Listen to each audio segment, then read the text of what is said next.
Hello. Hi, everybody. I'm Ashley Nassar of Nassar Web Designs. Today we are talking all about WordPress. This is my weekly live Q&A. We do different topics each week, and this week we'll be talking just about WordPress. So I've got a little surprise for you guys at the end of this. So if you stick through, you'll be able to hear about that. It's going to be really fun and apply to next week. So with WordPress, the biggest question that I probably always get is, well, the first kind of question about it is, what's the difference between WordPress.com and WordPress.org? The WordPress.com option always looks really appealing to people because it's free, and that's great. So I definitely recommend it if you're starting a blog, starting a website, not a website, you can't build out a full site here. But you want to start a blog, you kind of want to start building that momentum. WordPress.com is a great way to start that because it's free. Whereas WordPress.org is not. And it's not that WordPress.org is not free, it's just that you have to have a host for it. So WordPress.com, it's hosted with WordPress. You don't have to worry about anything like that. You don't have to do any maintenance on it. You've got to do that for your WordPress.org, updating things. For WordPress.com, you can't upload a theme. They've got some themes that you can pick from, but you don't have the full range like you would on WordPress.org.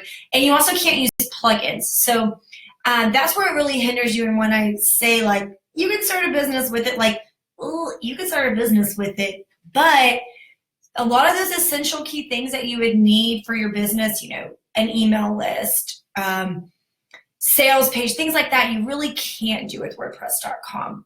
So that's really, the host, where it's hosted is the biggest thing. And so because they're hosting it, they limit what you can do.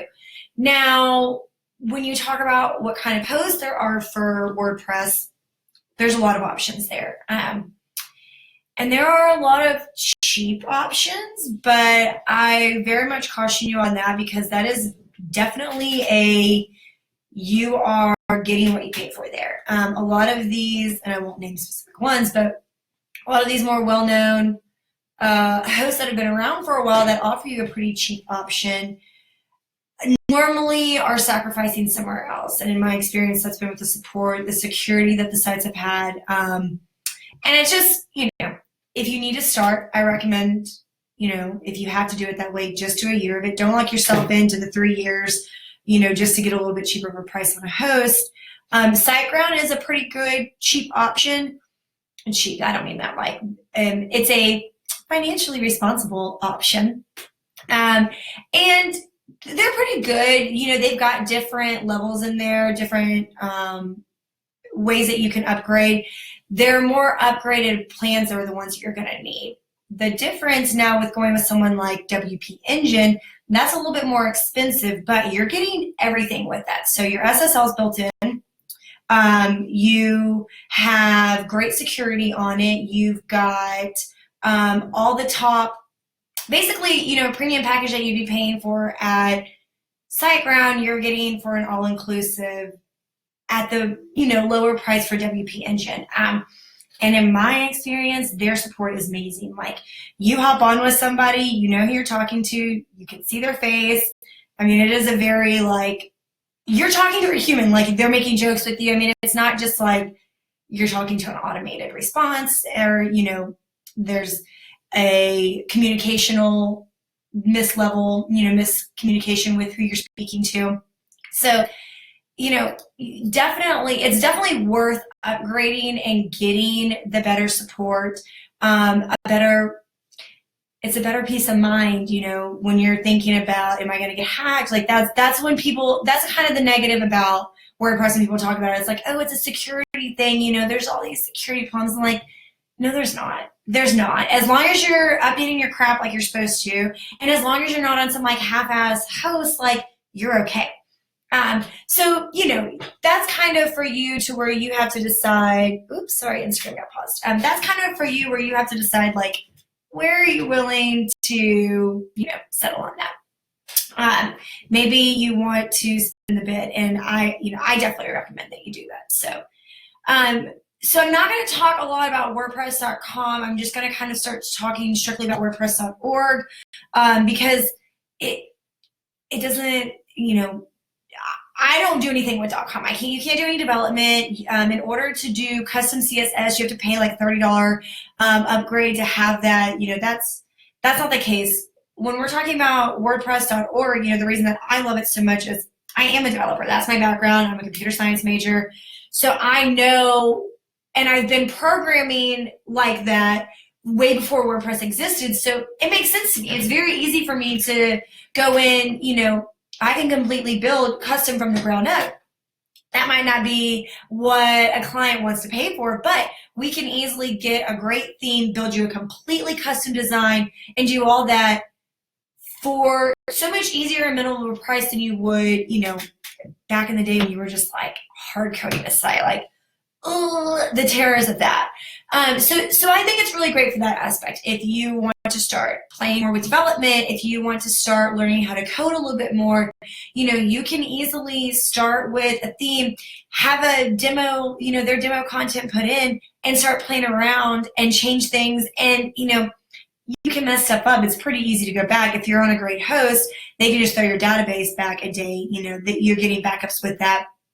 So, I don't recommend doing that.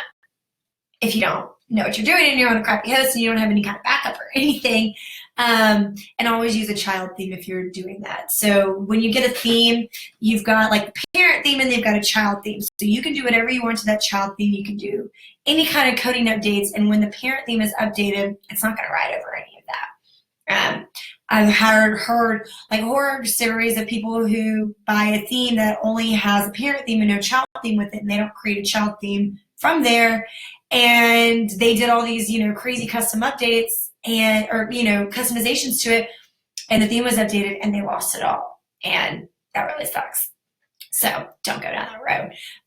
The most amazing thing to me with WordPress.org is the plugin ability. So you name something that you want to do with your site, like there's a plugin that exists. I have yet to find one that I've yet to come across something we needed to do that didn't have a plugin that already existed. There might not always be the best plugin, but it existed. So, make sure when you're looking at plugins to add, it'll say if it's compatible with your theme, if it's been tested with your theme. So you always want to try and go for that.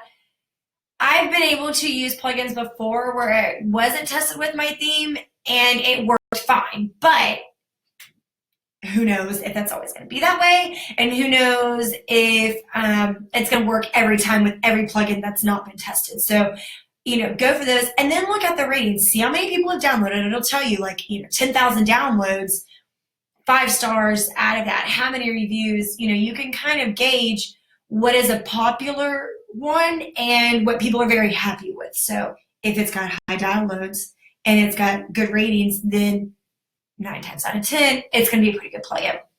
And that's the best part of it. When we talk about SEO, like Yoast SEO is hands down the best plugin that exists, because you don't have to think, you don't have to go learn SEO. You have a plugin that tells you what you need to do. It's step by step. It's a green light, an orange light, or a red light, depending on how good or how bad it is.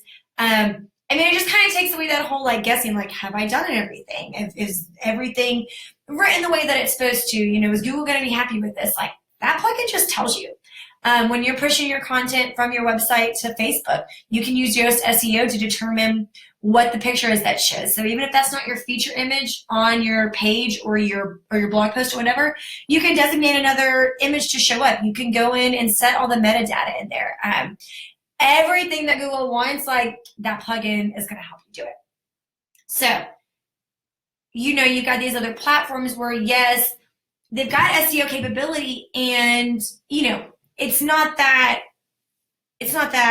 you can't have good SEO or that there aren't really great sites that exist on these other platforms, but for your everyday user, for your my at-home mom who's running her business, or you're starting this with still working a 9 to 5, you want to know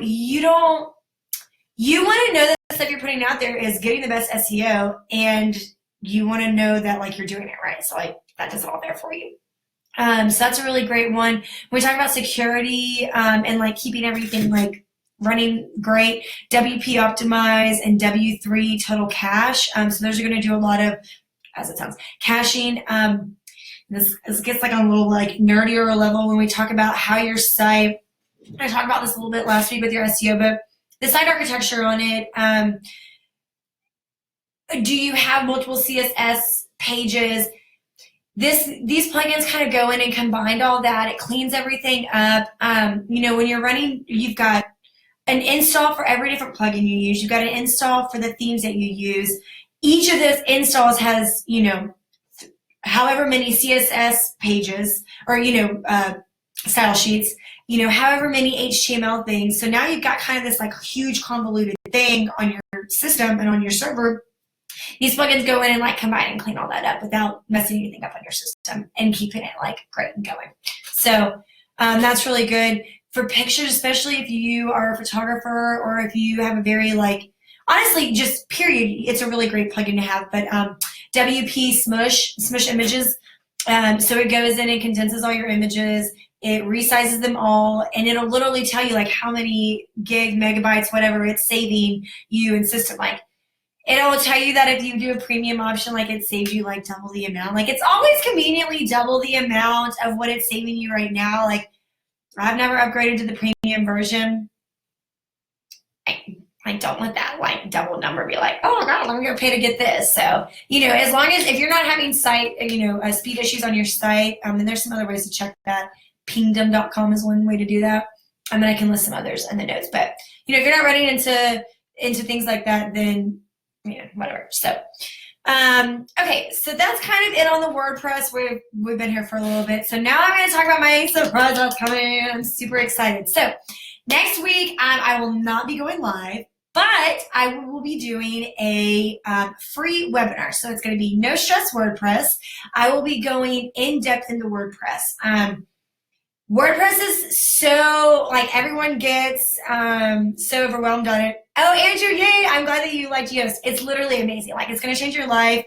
Go do it to all your pages and posts and everything. I mean, it's really good for your images, too, especially for you with all your amazing pictures. But so we'll be going in depth into the admin board, in depth into the dashboard. I'm going to be showing you, like, everything that you need to know for WordPress. And running it from the back end. And this is so that you don't have to spend the money to go, you know, if you don't know if you want to use WordPress, you've got to go pay for a host, pay for a domain. Well, I mean, you can get away with some other things like that without paying for a domain, but you have to do all these other things to kind of like get in there and test and see if you even want to use it. And then you get in, you're like, oh, like, what the hell is this? What am I doing? I don't know any of this. And so I'm going to take you through all that. And I'll show you some ways that you can create some free like WordPress on your, so spinning up some servers, putting it on your own computer so that you can have an install of WordPress on your computer, design it, do everything you want to do without ever having to go to a host first. So you don't like, you wouldn't keep your site here, but this is where you would build it, get it all like perfect, ready to go. And then you would upload it to your host.